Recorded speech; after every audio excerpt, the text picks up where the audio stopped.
Hello, everyone. I am Ndeye Coumba Barro, teacher of English in Senegal.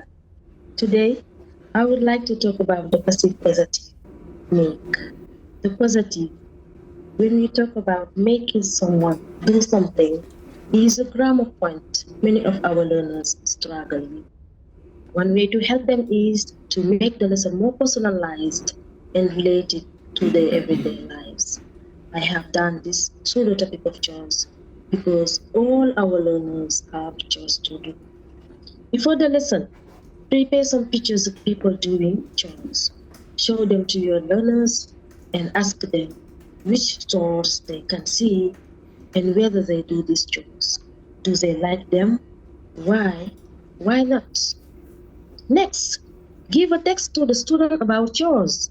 Ask them some comprehension questions and then using an example sentence from the text and then ask them to read and underline the words. When they have done that, ask some concept checking questions to check they understand. For the sentence, my mother makes us wake up earlier in the morning. Ask them, do you wake up on your own or does your mother wake you up? Remember to elicit the verb structure, to, and write it on the board.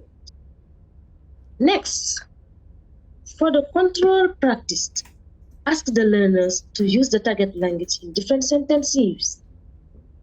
Give them sentence to complete with their own idea. For example, my teacher makes me, my dad makes me. Finally, do some communicative practice. Ask the student to make a survey. Does your mom make you? Does your teacher make you? And so on.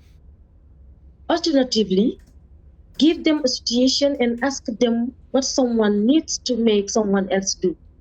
For example, if you have a situation like, my daughter is lazy, student could come up with a solution like, her mother needs to make her work harder.